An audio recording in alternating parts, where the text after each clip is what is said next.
حضرت یعقوب جب دنیا سے جانے لگے ایک باپ کو فکر ہو گئی. اب باپ کو فکر کیا ہوگی؟ ہمیں بھی فکر ہے نا، بچے اچھے بن جائیں، نیک بن جائیں. خود پوری زندگی نماز کا منہ نہ دیکھو اور ہمارے بچے نمازی بنے. کیا بات. فلمیں بچوں کو بازو میں لے کر بیٹھ کر دیکھو، سیریل زنا کے مناظر کے بیٹیوں کو بیٹوں کو بازو میں لے کر بیٹھ کے دیکھو، اور بچے پویتر اور پاک بنے، نیک اور پرہیزگار بنے. یہ سب نہیں ہوتا. اس طرح کی مکاریوں سے کوئی اصلاح نہیں ہونا، کام نہیں چلنا. نبی کو فکر کس چیز کی ذرا توجہ کریں. فرمایا اذ قال لبنیہ ما تعبدون من بعدی، اذ قال لبنی ما تعبدون من بعدی، آپ نے فرمایا میری موت کے بعد تم کس کی عبادت کرو گے؟ ما تعبدون من بعدی، میرے بعد تم کس کی عبادت کرو گے؟ یعنی نبی کو فکر ہے میرے بچے میرے بعد مسلمان رہیں گے کہ نہیں رہیں گے. تو وعدہ لے رہے دنیا سے جاتے وقت پوچھ رہے کس کی عبادت کرو گے؟ تب بچے کیا جواب دے رہے ہیں؟ نبی کی تربیت تھی، وہ جواب ملا. قالوا، جواب دیو، نعبدو، ہم عبادت کریں گے الہ کا، آپ کے رب کی، الہ کا. ہم کس کی آپ پوچھتے ہیں کس کی عبادت کرو گے؟ ہم عبادت کریں گے آپ کے رب کی.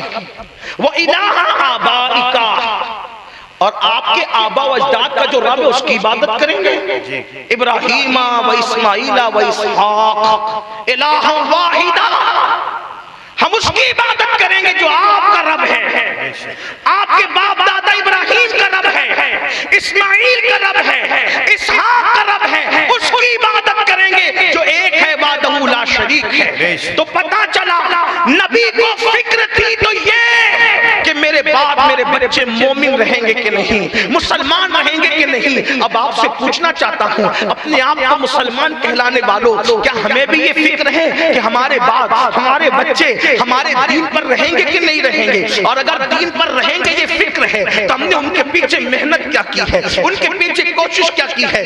یاد رکھنا کل قیامت کے دن ماں باپ سے پوچھا جائے گا تم نے اپنے بچوں کو دین کتنا پڑھایا، کتنا پڑھایا. جانتے ہیں جب حضرت یوسف علیہ السلام حضرت یعقوب علیہ السلام سے جدا ہوئے تھے تو اس وقت کیفیت یہ تھی کہ آپ 9-10 سال کی چھوٹی عمر کے تھے، لیکن جب آپ کی ملاقات ہوئی تو حضرت یوسف علیہ السلام دادا بھی بن چکے تھے، باپ بھی بن چکے تھے اور دادا بھی بن چکے تھے. اس وقت یہودا نے جو بڑے بھائی تھے حضرت یوسف کے، تو انہوں نے کہا یوسف مل گئے تو میں نے بھائی کا کرتا جھوٹے بکری کے خون میں رنگ کر کے لے جا کر کے بابا کو دکھ دیا تھا، ابو کو دکھ دیا تھا کہ یوسف کو بھیڑیا کھا گیا.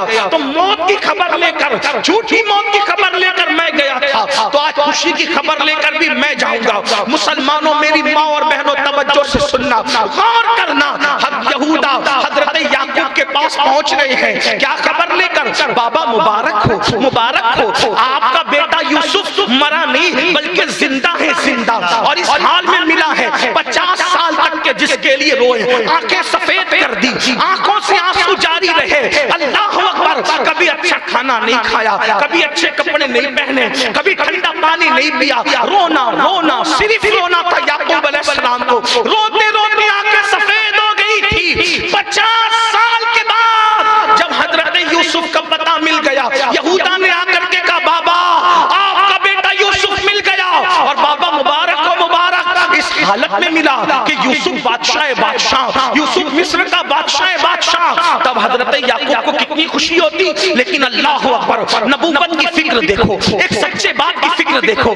یہودا سے یعقوب علیہ السلام نے سنا کہ یوسف 50 سال کے بعد مل گئے اور مصر کے بادشاہ ہے، تو آپ غصے میں آگے کا چپ، او یہودا چپ. کہتا ہے یوسف بادشاہ ہے، او بادشاہ کا باپ ہونا میرے لیے کوئی فخر کی بات نہیں. کیا بک رہا ہے بادشاہ؟ یہ بتا کہ وہ مسلمان ہے یا کافر ہو گیا؟ باپ سے دور رہ کر وہ مسلمان ہے یا کافر ہو گیا؟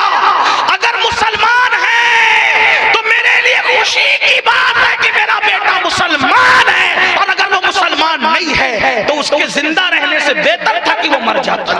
غور فرمائیں. تو تب حضرت یہودا نے کہا بابا وہ ہم سے بہتر مسلمان ہیں، ہم بھائیوں سے بہتر مسلمان ہیں. تب حضرت یعقوب یعقوب نے اللہ کا شکر ادا کیا، مولا 50 سال کے بعد بھی میرے بیٹے کا ایمان مجھ سے جدا ہو کر کے محفوظ ہے، تو بادشاہ ہونے کا، بادشاہ کا باپ ہونا میرے لیے فخر کی بات نہیں ہے، مومن کا باپ ہونا کہ میری اولاد ایمان والی ہے، یہ میرے لیے فخر کی بات ہے۔ اب بتاؤ مسلمانوں، ہم نے اپنے بچے کو تو سب چیز سکھائی، کیا کبھی کلمہ سکھایا؟ بتاؤ ایمان والوں، اپنے ایمان والے دل پہ ہاتھ رکھ کر کے سوچو۔ میں لمبی نہیں کہوں گا، لیکن یہ درد دل آپ کے سینے کے اندر انڈیلنا چاہتا ہوں۔ اپنی بیٹیوں کو دین سکھایا، کیا سکھایا؟ یہی کہ بیٹیاں گلے میں دوپٹہ لٹکا کر کے مفلر کی طرح لٹکا کر کبھی ولیمے میں جا رہی ہے، کبھی کوچنگ میں جا رہی ہے، کبھی یونیورسٹی میں جا رہی ہے، کبھی کالج میں جا رہی ہے۔ باپ کو شرم نہیں آتی کہ جس کی بیٹی اسلامی غیرت کا سودا کرے؟ میں کالج یونیورسٹی کا مخالف نہیں، میں تو یہ کہتا ہوں اسلامی حدود میں رہ کر کے بچیاں جو پڑھنا چاہے پڑھیں، جتنی علماء نے اجازت دی ہے۔ آپ کو بتاؤں، ارے اوروں کے مذہب میں جب بچیاں جاہل مر رہی تھی، جاہل، اور اس وقت جب بچیوں کو پڑھانا جرم تھا، جرم، اس وقت مسلمانوں کی عورتوں کا یہ عالم تھا کہ میرے نبی کی بیوی ام المومنین سیدہ عائشہ صدیقہ مفتی 4 ملت کی حیثیت سے امت کے سامنے متعارف تھی۔ بڑے بڑے اصحاب ام المومنین سے مسئلہ پوچھنے کے لیے آیا کرتے تھے، ہزاروں تابعین ان کے شاگرد تھے۔ آپ سے پوچھنا چاہتا ہوں مسلمانوں، ہم نے اپنے بیٹوں کو اور بیٹیوں کو دین پڑھایا؟ نبی کے نام پر مرنے کی بات کرنے والوں، نبی کے نام پر جان دینے کی بات کرنے والوں، نبی کے نام پر سر کٹانے کی بات کرنے والوں، کبھی سوچا ہم نے اپنے بچے کو کمپیوٹر تو سکھا دیا، بڑی بڑی ڈگریاں تو دلا دی، کیا ان کو کلمہ سکھایا؟ 5 کلمے یاد ہے؟ انہیں غسل کا طریقہ یاد ہے؟ انہیں نماز کا طریقہ یاد ہے؟ انہیں وضو کا طریقہ یاد ہے؟ اگر ہاتھ اٹھاؤں تو ہاتھ نہیں اٹھ سکیں گے، لیکن ہاتھ اٹھانا نہیں چاہتا کیونکہ اس محفل میں آپ کو ذلیل کرنے نہیں بلایا۔ کتنے مسلمان ہیں جن کو پوری نماز آتی ہو اللہ کے رسول کے سنت کے مطابق؟ نماز کی شرائط کتنے، نماز کے فرائض کتنے، نماز کے واجبات کتنے، وہ وضو کس طرح کیا جاتا ہے کتنوں کو پتہ ہے؟ صرف گوشت اور مچھلی والے مسلمان بنے ہوئے، صرف داڑھی اور ٹوپی والے مسلمان بنے ہوئے۔ بڑی معذرت کے ساتھ میری بات کا برا مت ماننا، آپ کا خادم ہوں، لیکن ایک بات اب گفتگو کو دوسرے رخ پہ لے جاتے ہوئے عرض کروں، جس دین کو ہم پیٹ کے پیچھے ڈالے ہوئے ہیں، کبھی سوچا اس دین کے لیے اللہ کے رسول نے کتنی محنت کی؟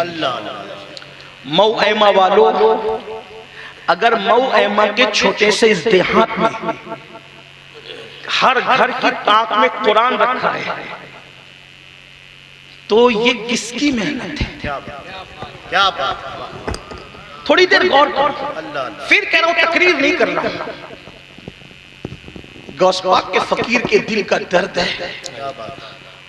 توجہ کرو، اگر میرے اور تمہارے گھر میں سمندروں پار، مکہ کے سمندروں پار، مدینہ منورہ کے سمندروں پار، اگر ہر طاق میں قرآن موجود ہے، کس کی محنت؟ ایک دن میں 5 وقت اذان ہو رہی ہے مسجدوں میں، کس کی محنت؟ ایک چھوٹا سا ننھا سا بچہ سورۃ الفاتحہ پڑھ رہا ہے، کس کی محنت؟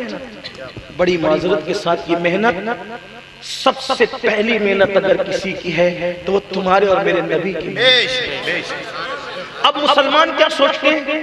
نبی نے چاند کے ٹکڑے کیے، پوری دنیا میں اسلام پھیل گیا، حضور نے سورج کو پلٹا دیا، پوری دنیا میں اسلام پھیل گیا۔